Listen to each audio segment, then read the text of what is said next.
Hello everyone and welcome to today's video. So in this video I'm going to be covering something completely different. It's going to be a new series that I'm going to be covering a bit more. So this is relating to SCP. So they are secure, contain, protect files, and the website I'm going to be using is SCP Foundation.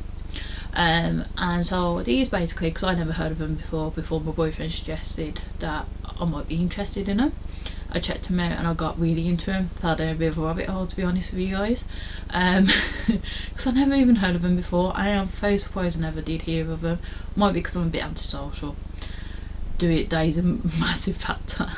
I've always been really antisocial, but basically it's similar to creepypasta. So it started off as creepypasta, and then it just exploded by what I could tell by reading on the website. So basically it's like files that are kept hush-hush by the government in different countries to prevent mass hysteria, and this can be the more so like anomalies, or they could be paranormal related, anything that the powers that be would deem to cause mass hysteria if the public were to find out. So it's like, I guess it's similar to how people think that there's aliens in Area 51 and the government's covering it up, so then the general public don't panic.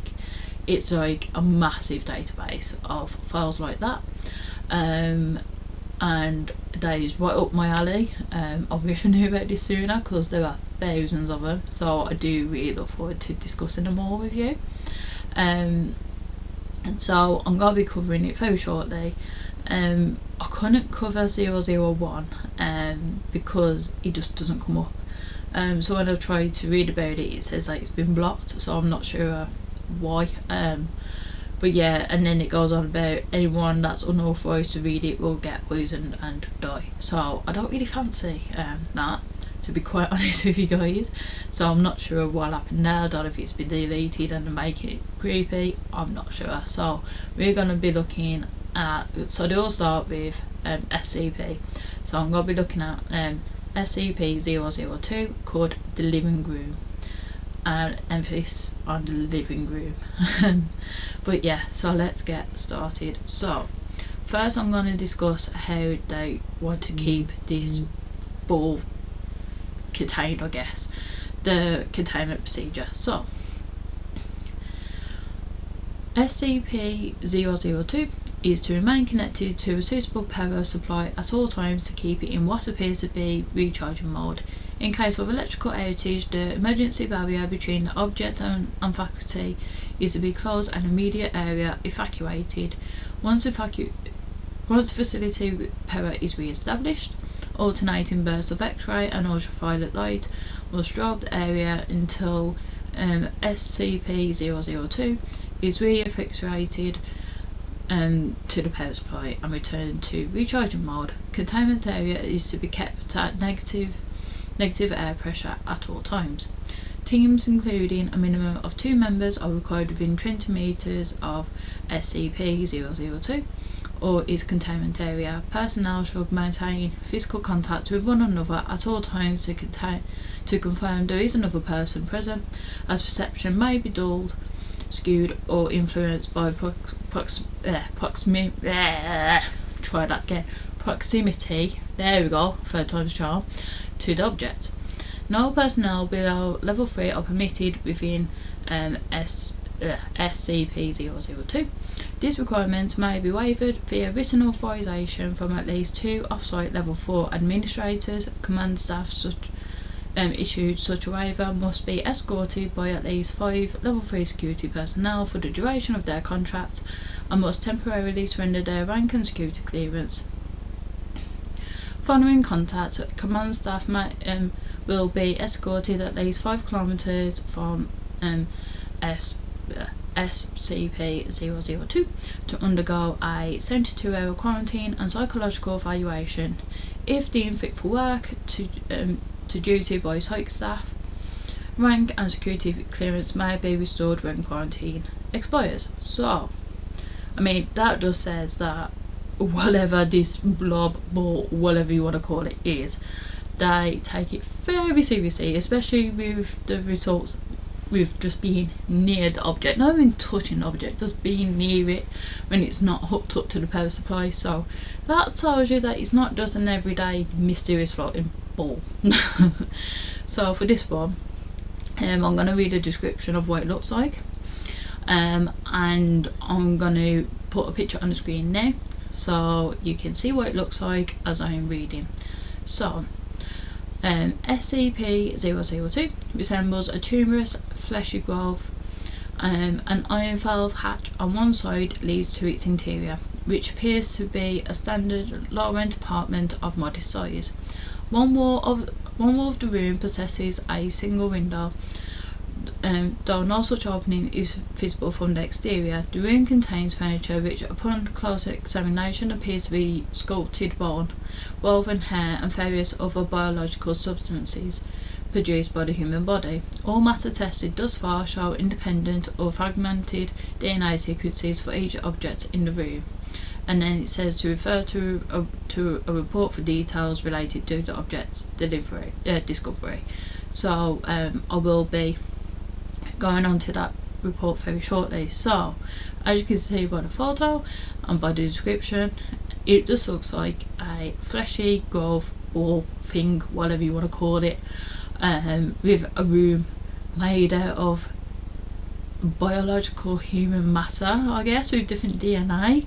So it could be for multiple different people, random bits of bone sculpted, hair, flesh, I take it. Like, ew, imagine that. Oh, not very nice. Imagine the smell. Oh. But anyway, so let's go on to this here report. So I'm just looking. So just before we go to the report, actually, there's a reference. So to date, subject has been responsible for disappearances of 7 personnel. It has also, in its time at the facility, further furnished itself with 2 lamps, a throw rug, a television, a radio, a beanbag chair, 3 books in an unknown language, 4 children's toys, and a small potted plant. Tests with a variety of lab animals, including higher primates, have failed to provoke a response in SCP-002. Cadavers as well failed to produce any effect. Whatever process the subject uses to convert organic matter into furnaces, it is apparently only facilitated by the introduction of living humans. I mean, that is just nightmare fuel. So, with 7 personnel that I know of just gone disappeared, the object has managed to get quite a bit of new furniture made out of these, and it's been confirmed that they don't accept cadavers or animals. They have to be alive humans. I guess it's a bit picky like that.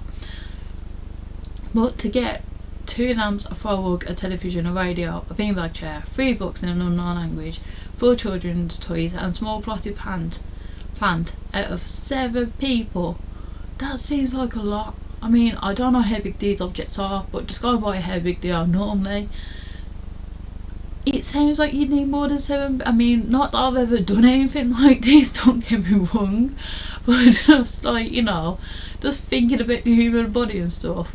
I mean, we don't really know a lot of these personnel, but come on, I would have thought that, I'd imagine that there'd be more than 7 needed, but yeah, that is just mad. But anyway, let's look at this here report that was described in the description. So,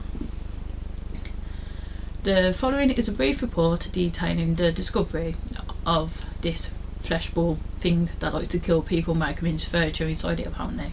So, subject was discovered in a small crater in northern Portugal, where it struck the earth from orbit. Encased in a shell of thick rock, the fleshy exterior of the object was exposed by the impact. A native farmer happened upon the site and reported his findings to the village elder.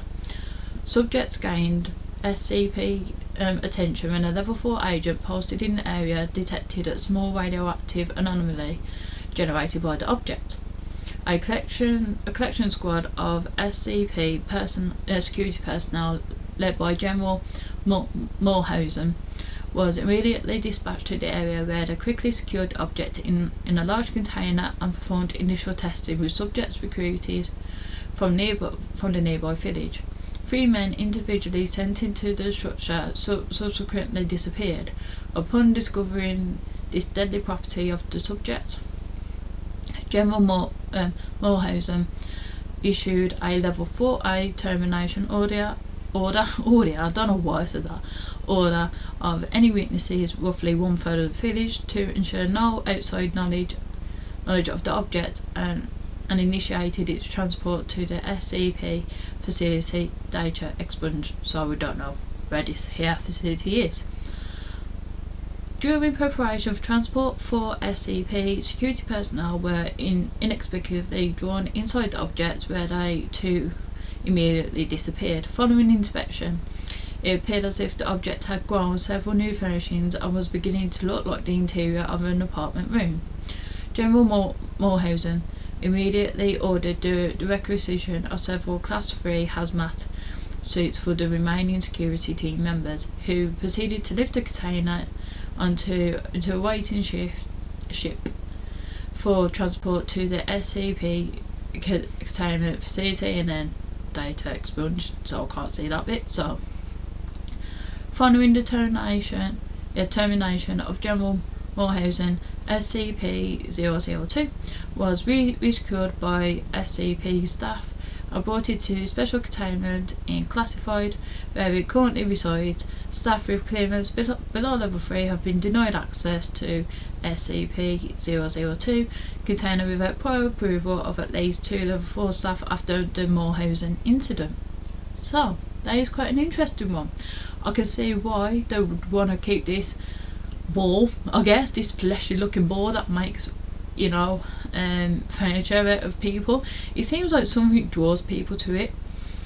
I mean, if you heard about what happens if you go into it, you just disappear and turn into, I think it's over, I wouldn't want to be in a rush to actually go to it. I like hearing about it, but I wouldn't actually want to go into it. So I wonder, so it makes me think, does it kind of draw people into it to turn it into furniture? Who knows? We'll never know. But anyway, I hope you all enjoyed. I really enjoyed this, and I'm looking forward to covering more of these as well. I'm going to do a new playlist for this as well, because there are thousands of them, and it's different to creepypasta. It's more hush hush, keep it, like, you know, government's keeping it hush hush from the general public. So if I disappear, you'll know why. But yeah, anyway, if you enjoyed, feel free to like and subscribe. It really helps me out. And if you have any suggestions for anything you'd like me to cover on my channel, you can let me know either in comments below, email, in my YouTube bio, or on my socials. I've got Tumblr, Instagram and X, and I'll put links to my socials in the description below.